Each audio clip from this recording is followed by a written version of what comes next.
dans la paracha de cette semaine, en fait il y en a deux, Matot Massé. Nous allons parler d'un thème dans la paracha de Matot.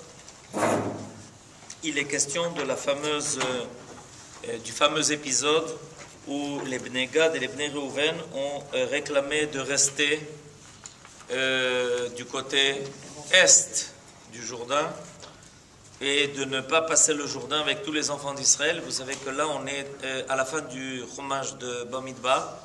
Les enfants d'Israël sont arrivés à la frontière. Les enfants d'Israël sont arrivés juste avant leur entrée en Eretz Israël. Et voilà que tout d'un coup ils s'adressent, les deux tribus s'adressent à Moshe Rabbeinu pour lui dire qu'ils seraient bien là et qu'ils aimeraient bien rester ici. On va lire ces versets d'ailleurs dans le chapitre Lamed Bet. ומקנה רב היה לבני ראובן ולבני גד עצום מאוד ויראו את ארץ יעזר ואת ארץ גלעד והנה המקום מקום מקנה ויבואו בני גד ובני ראובן ויאמרו אל משה ואל אלעזר הכהן ואל ניסי העדה לאמור עטרות ודיבון ויעזר ונמרה וחשבון ואל עלה וסבם ונבו ובאון הארץ אשר יקרא אדוני לפני Adat Israël, Eretz Miknei vel Avadecha Mikneh. Donc ils adressent une requête. Cette requête commence d'abord par une introduction. Or les enfants de Reuven et ceux de Gad possédaient de nombreux troupeaux très considérables. Ils virent le pays de Yaézer et celui de Gilad. Cette contrée était une contrée favorable pour le bétail. Les enfants de Gad et ceux de Reuven vinrent et parlèrent à Moshe, à Éléazar le prêtre et au chef de la communauté en disant quoi? Ben des noms. Atarot, Divon, Yazer, Nimra. C'est intéressant. Qu'est-ce qu'ils disent? Des noms. Des noms de quoi? Ce pays que l'Éternel a fait de succomber devant les enfants d'Israël est un pays propice au bétail. Or tes serviteurs ont du bétail. Ok, belle introduction. Et la suite? Pasuke, Vayomru, im matzanochen benecha yutan et haaretz azot la'avadecha l'achuza, al ta'avirenu et Yarden. Ils dirent, si nous avons trouvé à faire tes yeux et que ce pays soit donné en propriété à tes serviteurs, ne nous fais point passer le Jourdain. Ah, réponse et réaction de notre maître Moshe. Vayomer Moshe livne Gad velivne Reuven. האחיכם יבואו למלחמה ואתם תשבו פה? Moïse répondit aux enfants de Gad et aux enfants de Reuven. Quoi? Vos frères iraient au combat et vous demeuriez ici? Pourquoi voulez-vous décourager les enfants d'Israël de marcher vers le pays que leur a donné l'Éternel? Ainsi firent vos pères, alors que je les envoyais de Kadesh Barnéa pour explorer ce pays. De qui ils parlent? Des Meraglim, des explorateurs. Ils montèrent jusqu'à la vallée de Eshkol, ils virent le pays, puis ils découragèrent les enfants d'Israël de se rendre au pays que leur avait donné l'Éternel. Ce jour-là, le courroux de l'Éternel s'alluma, il prononça ce serment. Ouh là là! Eh bien, ils en reçoivent de Moshe Rabbeinu. Begadol, Makara. Vous ne comprenez pas la réaction? Parce que, oui, ce qu'ils ont dit les pauvres. C'est une question que je me suis posée déjà depuis des années. Oui. Cette partie qu'ils ont conquis, Oui. fait-elle partie à l'époque d'Eretz Israël ou pas? Ils l'ont conquis pourquoi? Je n'ai pas compris pourquoi vous avez rajouté à l'époque. Bon, parce que bon, pour le moment... Il est prudent politiquement, de peur que ça soit enregistré et qu'ensuite on dise que M. Zerach a dit que c'est de... Bêtard, vous avez raison. Puisqu'en fait, qu'ils aillent à la guerre, je comprends très bien, mais qu'ils ne s'installent pas là, pourquoi pas? Parce que ça fait partie de l'ensemble. Makara, déjà les traités d'explorateurs. Pourquoi le courroux? Quel est le rapport avec l'explorateur? Kol hakavod, Abraham. Prenez le contraire, prenez l'autre bout de la page, l'autre côté de la page. La colère cinglante de Moshe contre les enfants de Reuven et ceux de Gad ne paraît pas compréhensible à première vue. Kol hakavod. Vous avez très bien compris que c'est incompréhensible. Il faut que je comprenne quand même. Leur désir de s'établir dans un pays à vaste pâturage ne semble pas un péché si grave. Makara. Il faudrait donc chercher dans leurs paroles des allusions qui cachent les motifs réels de leur demande. C'est-à-dire que dans le pshat, on ne comprend pas, Makara. Qu'est-ce qu'ils ont demandé? Comme a dit Abraham si bien, ce pays vient d'être conquis. Par Moshe Rabbeinu à la tête d'ailleurs. Moshe Rabbeinu était là. Et les enfants, les Bnei Gad et les Bnei Reuven viennent dire, eh bien on a intention de s'installer dans le pays qui vient d'être conquis. Mazal Tov. Makara. Kaniré que les oreilles de Moshe Rabbeinu n'ont pas entendu ce que nous avons entendu. Et notre question évidemment, comme vous le posez si bien, est de savoir qu'est-ce que les oreilles de Moshe Rabbeinu ont entendu que nous n'entendons pas à première vue en parlant d'écouter les oreilles. À première écoute. En analysant leur discours, les commentateurs ont trouvé 5 motifs qui prêtaient à critique. Opa, Kaniré, qu'il faut lire le texte de façon plus attentive et voir qu'est-ce qui se cachait derrière les paroles de Bnei Gad et de Bnei Reuven. 1. Leur attachement exagéré à la vie matérielle. 2. Leur désir de se libérer du joug de la communauté. 3. Une approche trop laïque de la Terre Sainte. 4. Un désengagement à l'égard des tâches nationales. 5. Un rejet des délices de la Terre Sainte. Après ça, il ne reste plus grand-chose. Après un tel réquisitoire, on comprend que Moshe Rabbeinu se met en colère parce que ces 5 erreurs sont des erreurs extrêmement graves. Où est-ce que Moshe Rabbeinu a entendu ça? Dans les paroles de Bnei Gad et de Bnei Reuven. Sarah, vous vouliez dire quelque chose? Je veux dire que je crois qu'il n'est même pas en colère. C'est un pédagogue plein d'amour. Il a tellement peur que pour eux, que se renouvelle le triste épisode des Meraglim, qui leur rappelle. Sa réponse est très très longue. Il leur rappelle tout ça, genre, oh, les enfants, réveillez-vous. Nahon. Mais ça veut dire quand même que dans l'analyse des paroles de Bnei Gad et Bnei Reuven, Moshe Rabbeinu a décelé à travers leurs paroles, pas le simple fait, comme a dit Abraham, de dire, vous savez, nous on se porte volontaire. Pourquoi? Puisque ce pays a été conquis, on se porte volontaire pour y habiter. A priori, ils auraient dû y recevoir Cher Koach. Et au lieu de recevoir Chazak ou Baruch, un pour les Ashkenazim, un pour les Sfaradim, au lieu de cela, ils reçoivent une lessive, comme ça on dit? Oui. On reçoit une lessive qui a pour but un savon. Ok, la lessive se fait avec du savon, donc c'est bien clair. Ils reçoivent un savon qui est le résultat de quelque chose que Moshe Rabbeinu a dénoté dans leurs paroles. Parce que quand quelqu'un parle, il ne faut pas seulement faire attention aux mots, mais ce qui se dit à travers les mots. Par exemple, allons voir le verset « He ». Regardez ce que Moshe Rabbeinu entend. Parce que nous, dans un premier temps, on lit le récit.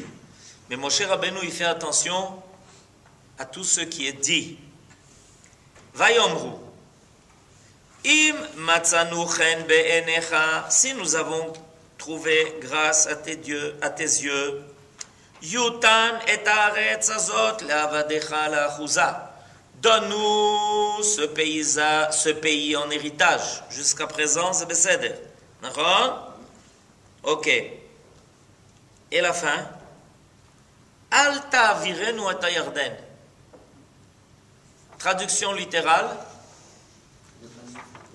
Traduction littérale. Ne nous fais pas passer le Jourdain. Ne nous fais pas passer le Jourdain. En quoi ces mots étaient nécessaires? Vous avez une idée, vous, en quoi ces mots étaient nécessaires? Alta virenu ata Yarden? Oui, Estelle? En quoi c'était nécessaire? C'est celui qui passe la rive. Pardon? Le riz, c'est celui qui passe la rive. ou des drachot. Mais, vous comprenez que là, les Bnei Gad et les Bnei Reuven ont rajouté quelque chose qui, au niveau de leur demande, est tout à fait superflu.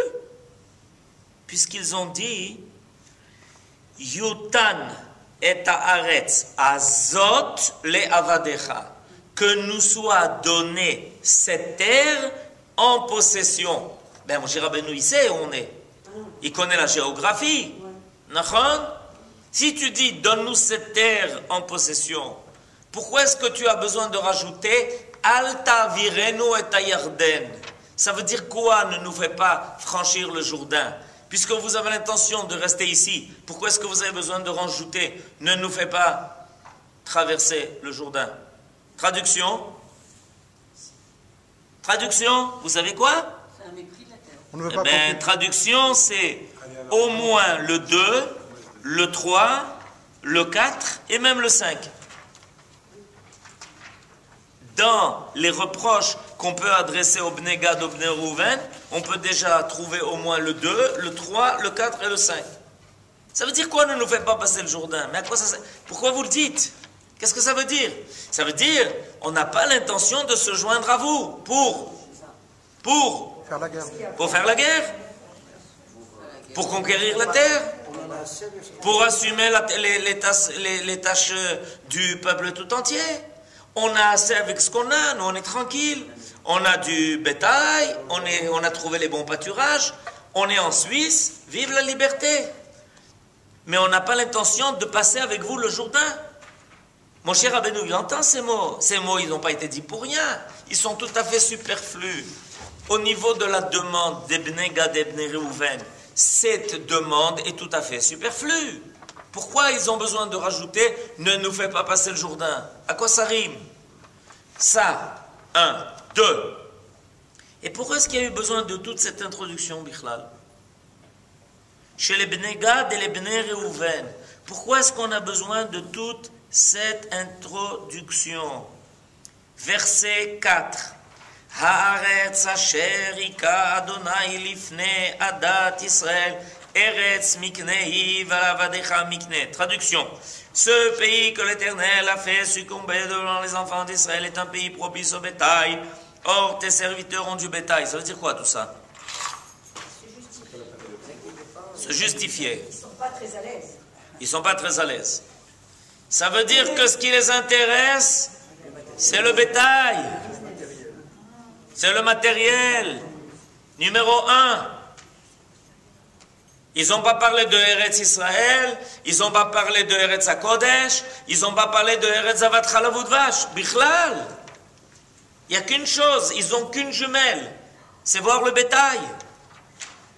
Toute cette introduction, elle est superflue. S'ils étaient venus en disant à Moshe Rabbeinu, Baruch Hashem, de ton vivant, on a réussi à conquérir une partie de la terre. Et maintenant, nous désirons être ceux qui vont être les pionniers, qui vont commencer à s'installer sur les premières parties de la terre qui ont été libérées. Kol hakavod. Non, il restait le Vous 4. savez, Pardon? Le 4, ils se sont quand même... Non, j'ai pas dit que ça aurait suffi, mais au moins il y aurait quelque chose qui aurait été dit à ce niveau-là. Mais, c'est l'Oménianotam. Il ne parle que d'une chose, c'est que du bétail. Et en plus de ça, évidemment, quand ils ont rajouté qu'ils ne voulaient pas traverser le Jourdain, il est clair que là, ils se démarquaient de toutes les tâches nationales qui étaient prévues pour la conquête de Eretz Israël qui a duré 14 ans. Elle a duré 7 ans. Les guerres de conquête d'Eretz Israël ont duré 7 ans d'affilée. Je ne sais pas si vous vous rendez compte. Et le travail n'a pas été terminé. Et le travail n'a pas été terminé. Il y a eu 7 ans de guerre d'affilée sans que le travail ne soit terminé.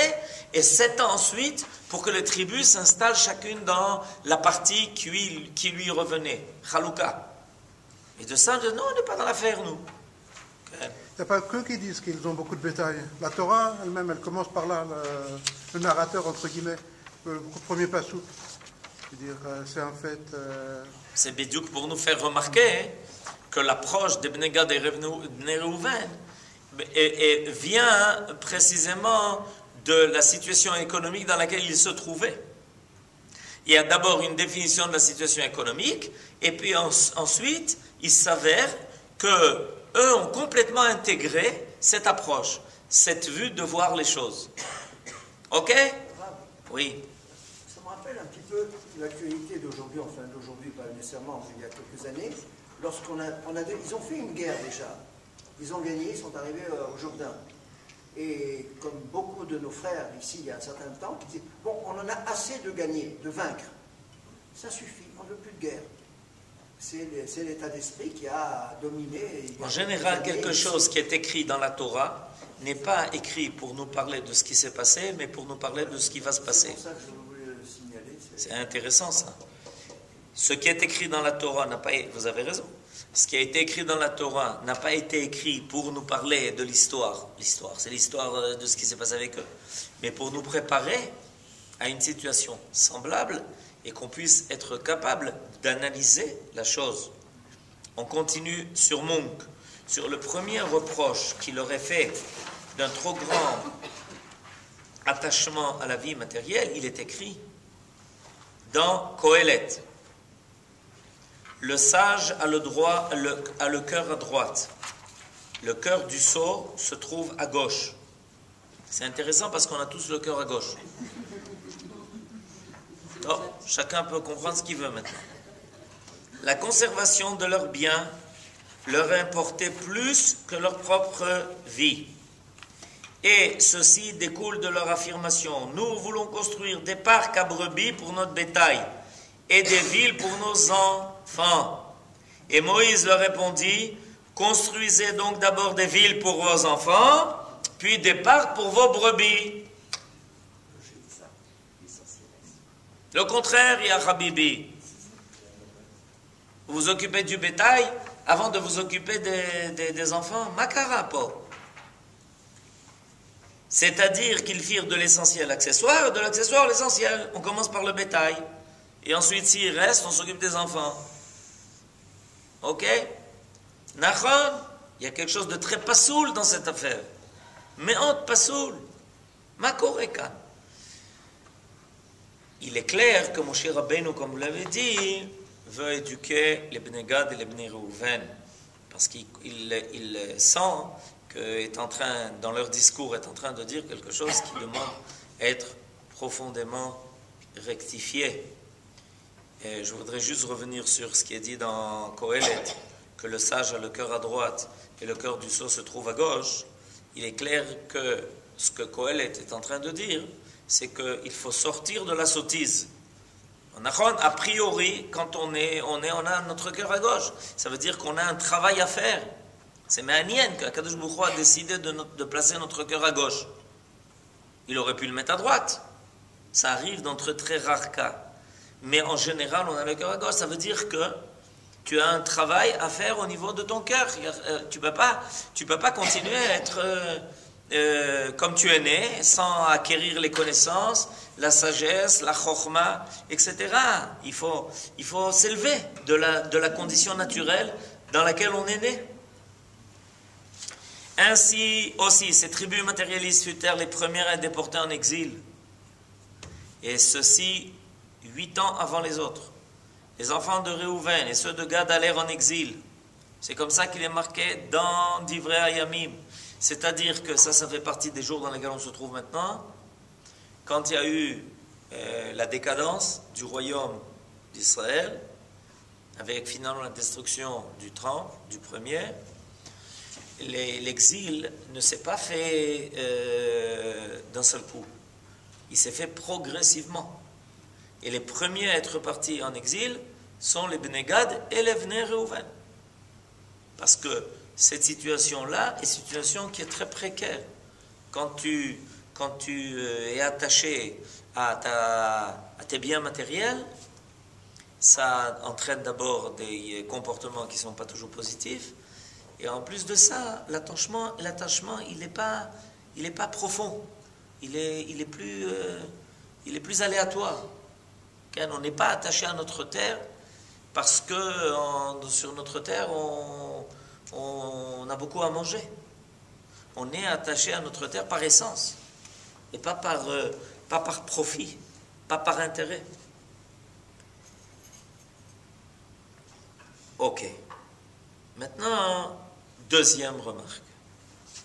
La deuxième remarque est que quand le texte ici commence, Umiknera vaya livne Reuven velivne Gad, on commence par rappeler d'abord la tribu de Reuven et ensuite la tribu de Gad. Mais remarquez ce qui est marqué déjà dans le verset Bet, Vayavo bne Gad uvne Reuven. Il y a déjà un inversement des choses. Les enfants de Gad et ceux de Reuven vinrent. Les enfants de Gad sont désormais nommés en premier. C'était eux, en effet, qui avaient incité les enfants de Reuven à s'installer là-bas, sur le côté est du Jourdain. Je ne sais pas pourquoi il appelait ça la Jordanie, mais enfin. Ils avaient des troupeaux plus considérables et étaient eux-mêmes plus vigoureux que les enfants de la tribu de Reuven. Et cela ne les gênait nullement d'habiter, transjordin, je ne sais pas de quoi il parle, d'habiter en face de leurs ennemis. C'est-à-dire que Bnei Gad et Reuven, en fait, en réalité, en demandant à s'installer sur le côté est du Jourdain, ils prenaient aussi un risque. Lequel? Ben oui, à chaque fois que Israël allait être attaqué, les premiers à aller affronter les ennemis seraient qui? Ben ce seraient eux. Quand les ennemis viennent de l'Est, même aujourd'hui il y en a, hein, vous savez, à l'Est. Je ne sais pas si vous êtes au courant. Ok? C'est les premiers finalement à leur faire front. Les Bnei Gad n'avaient pas crainte de ça. C'était une tribu qui était très puissante. Dans ces dernières bénédictions aux 12 tribus, Moshe, en parlant de Gad, dit, selon l'interprétation de Rashi, vous pouvez reconnaître ce qu'ils tuaient. Ils tranchaient la tête et l'épaule d'un seul coup. C'est-à-dire ils étaient forts. Aussi nul ennemi n'osait-il affronter les enfants de Gad. C'est-à-dire qu'il n'y avait pas que quelque chose de négatif dans l'affaire. Ok? Il n'y avait pas quelque chose... Non, c'était l'avant-garde. C'était l'avant-garde, c'était eux qui étaient sur le front, c'était eux qui allaient affronter les premiers, les ennemis qui allaient arriver.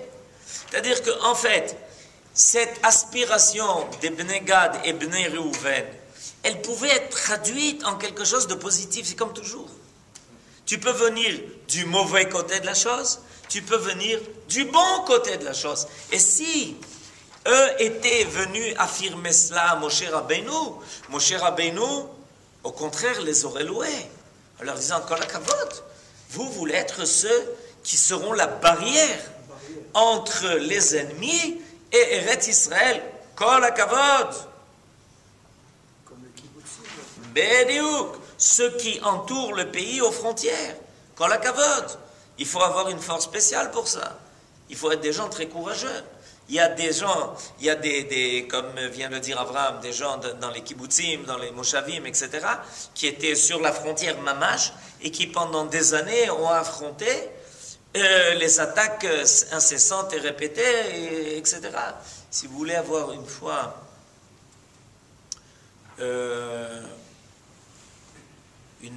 bel exemple de cela, alors vous allez...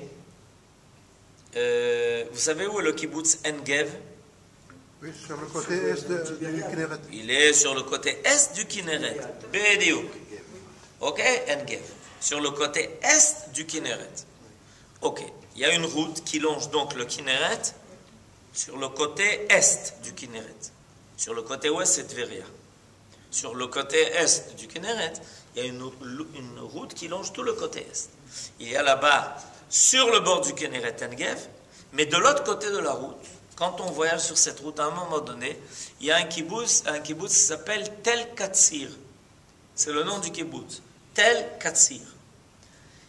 Ce kibbutz-là, jusqu'à la guerre des 6 jours, c'était l'avant-poste, c'est-à-dire, eux étaient face aux Syriens. Ils étaient à quelques mètres.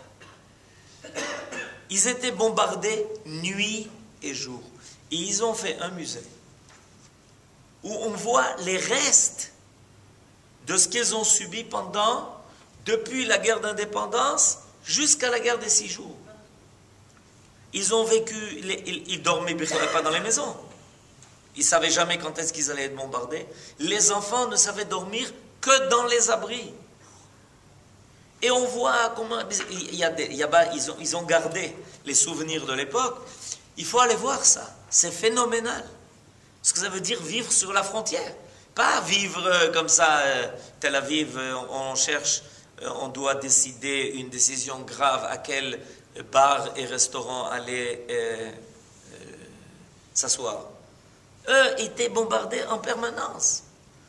Donc, les Bnei Gad et les Bnei Reuven pouvaient précisément être ceux qui allaient être sur la frontière, qui allaient en fait absorber toutes les attaques Alors, comme on a dit tout à l'heure, on a été surpris que dans le verset 3, les Bnei Gad et Bnei Reuven donnent une liste de noms. Vous vous rappelez? Atarot, Vedivon, Veyaezer, Venimra, Vecheshbon, Ve'el Ale, Usvam, Unevo, Ubeon. Une liste. Ça veut dire quoi ça? Alors, et à propos de cela, Munk dit quelque chose de très important. Atarot, Divon, etc. L'une des plus grandes fautes des enfants de Reuven et de Gad est qu'ils ont sous-estimé le pays de délices qu'on leur offrait et qu'ils ont préféré la terre moins sainte du côté est du Jourdain. Mais en déclarant qu'ils voulaient donner de nouveaux noms à ces 9 villes, leur intention était d'y effacer tout souvenir des idoles et d'y évoquer au contraire le service du Dieu un. C'est pourquoi le Talmud, dans le traité de Brachot, attache une grande importance à la récitation du Targum Onkelos, même lorsque le verset ne contient rien d'autre que les noms de Atarot et d'Ivon, etc. Alors, quelque chose d'extrêmement intéressant, les secrets de la Torah. Vous savez que il y a une mitzvah, chaque semaine, il y en a qui font ça le vendredi, et de lire toute la paracha. Ça s'appelle Shnai Mikra ve'echad Targum. C'est de dire toute la paracha 2 fois avec le Targum Onkelos. Targum Onkelos qu'on a dans les Chumashim. C'est une mitzvah. De lire toute la paracha avec le Targum Onkelos. Ok. Alors la Gemara, dans le traité de Brachot, dit quelque chose de très intéressant. Elle dit qu'il est très important de lire toute la paracha 2 fois avec le Targum Onkelos, même le verset 3. Ok? Mais le verset 3, quel est le Targum? Vous comprenez ce que je viens de dire? Il y a une question intéressante. C'est quoi le Targum du verset 3? Regardez, je vais prendre le Chumash, d'accord? Je prends le Chumash. Alors on me dit, il faut aujourd'hui lire les 2 parachutes. La parachute de Matot Massé avec le Targum Onkelos. Ok. Alors je prends le verset en question, la Medbet, et je lis. Atarot, Vedivon, Veyaezer, Venimra, Vecheshbon, Ve'el Ale, Usvam, Unevo, Ubeon. Je lis le Targum Onkelos. Je lis le Targum Onkelos. Dans le Targum Onkelos, qu'est-ce qu'il est marqué? Machlelta umalbeshta vekumrin ubet nimrin ubet hushbana ubalet devava vesima ubet kevurta de Moshe ubeon. Qu'est-ce qu'il est? Le Targum Onkelos, comment il peut traduire des mots? Il peut traduire des noms. Si on veut traduire Tel Aviv, traduisons Tel Aviv en anglais. Comment on traduit? Tel Aviv. Ok, on est d'accord? Alors ça veut dire quoi, ce Targum? On a quelque chose de surprenant ici. Ce sont les enfants d'Israël qui ont traduit en fait. Il a fait. C'est-à-dire qu'en réalité, les Bnei Gad et les Bnei Reuven ne sont pas en train de citer des noms tels qu'ils étaient autochtones, pas du tout. Ils ont déjà traduit, ils ont déjà donné des noms. Ils viennent trouver Moshe Rabbeinu en disant, Moshe Rabbeinu, Tishma, on veut s'installer là. Et c'est très important de lire la liste, parce qu'en réalité, les Bnei Gad et les Bnei Reuven sont en train de convertir. La conversion, elle ne se fait pas seulement au niveau de l'identité des personnes, elle se fait même au niveau de l'identité de la terre. Et là, on va expliquer quelque chose de très important à propos d'Eretz Israël. Eretz Israël s'appelle Eretz Kenaan dans la Torah. C'est intéressant. On l'appelle partout Eretz Kenaan. Pourquoi elle s'appelle Eretz Kenaan? Appelle-la Eretz Israël. Eretz Kenaan, Eretz Kenaan, Eretz Kenaan, Eretz Kenaan, Eretz Kenaan, Eretz Kenaan. Yofi. Alors, pour ça, pour comprendre cela, il faut passer au Kiddush du vendredi soir. En effet, le vendredi soir, avant le Kiddush, on a l'habitude de réciter Eshet Chayil. Et un des versets de Eshet Chayil est Vechagor natna la Kenaani. Vous vous rappelez de ça, messieurs? Vous dites qui dit Eshet Chayil ou pas? Vechagor natna la Kenaani. Qu'est-ce que le Kenaani il vient faire dans Eshet Chayil? Kenaani, c'est un commerçant, un socher. Vechagor natna la Kenaani. Eshet Chayil, elle tisse. Et elle fait des ceintures tissées. Et pour gagner la vie, la parnassa de la famille, elle vend à celui qui se balade, celui qui achète, le marchand, elle lui vend ce qu'elle a tissé. Un marchand s'appelle Knaani. Vechagor natna la Knaani. Vatakom beod laila. Vatiten teref le beta. C'est elle qui s'occupe de préparer la nourriture pour les enfants, etc. Eretz Kenaan était occupée par des peuples dont nous devions acheter la propriété, la conquérir, c'est-à-dire faire surgir de la terre de Eretz Israël sa véritable identité. Elle avait été en dépôt chez les Amé Knaan pendant un certain temps. Et c'est pour ça qu'il est marqué dans Parashat Lech Lecha que quand Avraham Avinu est arrivé en Eretz Israël, Vayavor et Avraham Ba'aretz ad Mekom Shrem ad Elon Moreh Ve'akenaani az Ba'aretz. Et quand Avraham est arrivé dans le pays que Akadosh Baruch Hu lui a promis, il a trouvé le Knaani en Israël. Pourquoi? Parce qu'ils n'étaient pas là avant. Eux-mêmes, les Knaanim étaient des conquérants. Ils avaient pris Eretz Israël du territoire, sur le compte du territoire de Shem. Canaan était le fils de Ham. Et c'était un impérialiste. Canaan était un impérialiste. Il a conquis le territoire qui devait revenir à Shem et à la descendance de Shem.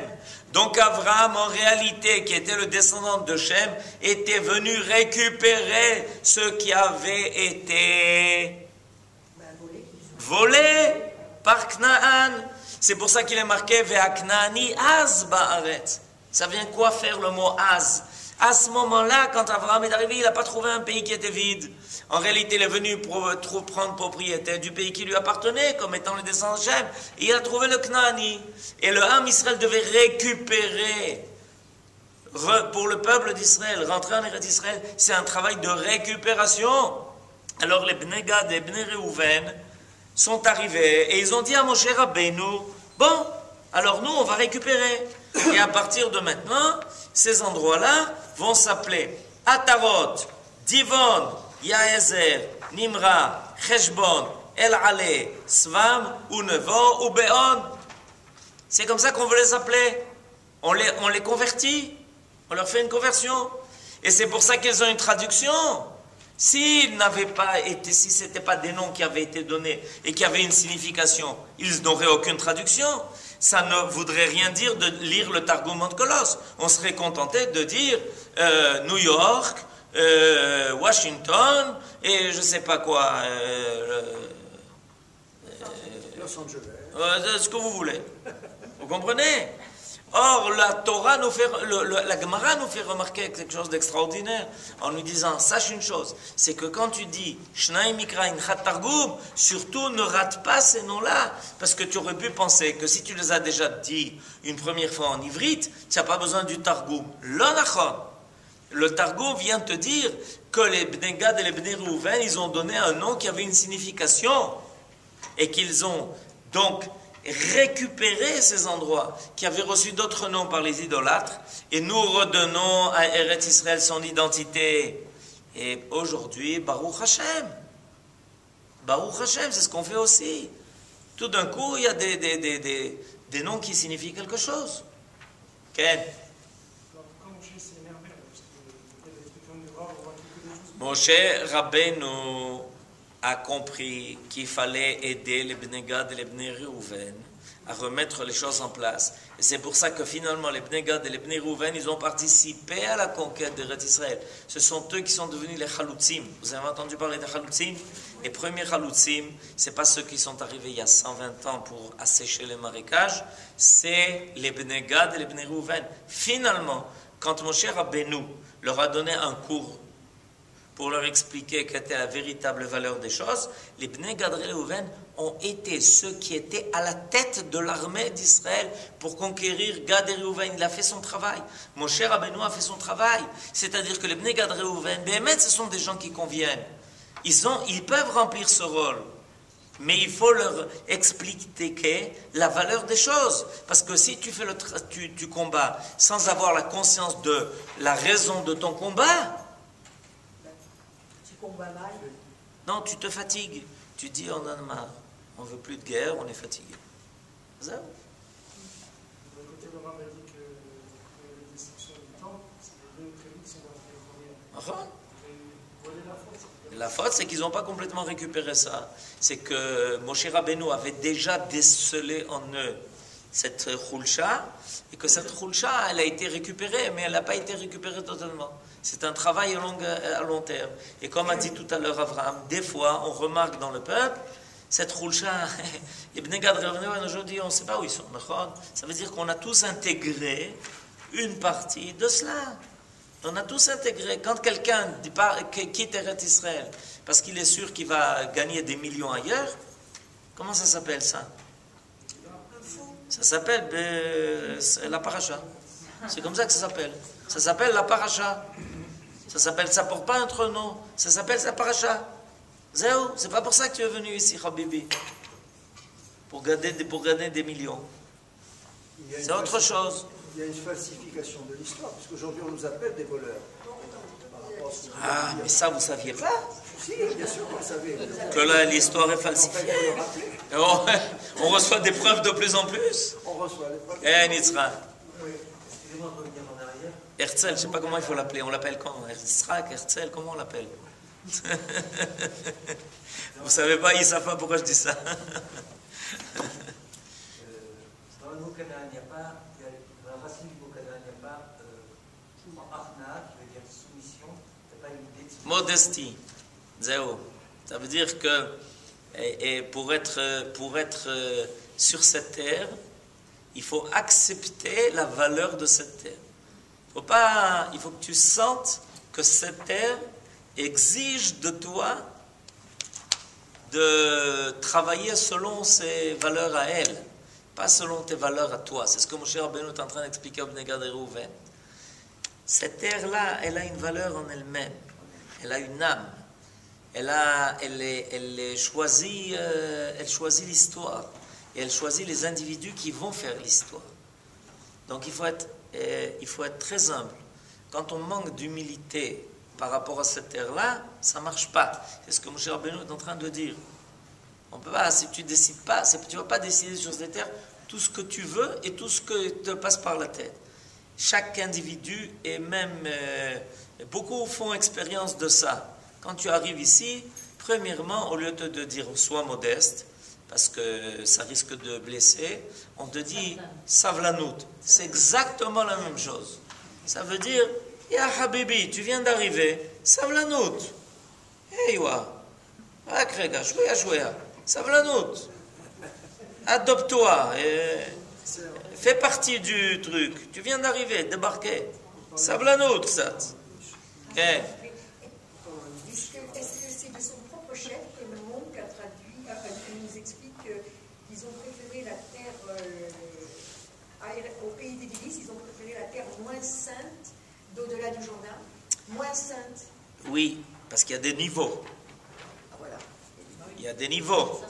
C'est sûr que le côté est du Jourdain a un degré, il y a un degré de Gdusha. Sinon, Moshe Rabbeinu ne pouvait pas leur dire rester ici finalement. Il y a un degré de Gdusha. Mais il y a des, comme Yerushalayim et Eretz Israël, c'est pas le même degré de Gdusha. Il y a un degré de Gdusha.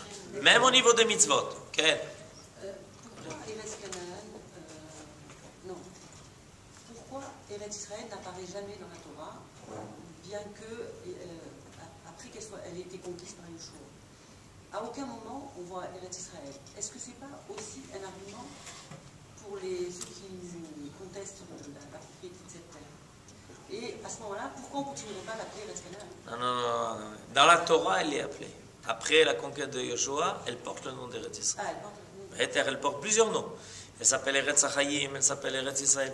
Le Rav Kook a dit qu'il a fait remarquer que Eretz Israël porte 4 noms, dont les initiales sont Yitzhak. Yud Israël, Tzadik Tzvi, Chet Chaim, Kuf Kodesh. Et pourquoi c'est les initiales du nom de Yitzhak? Parce que Yitzhak est le seul qui est né en Eretz Israël et qui n'est jamais sorti d'Eretz Israël. Donc il est l'identité de cette terre. Shabbat Shalom.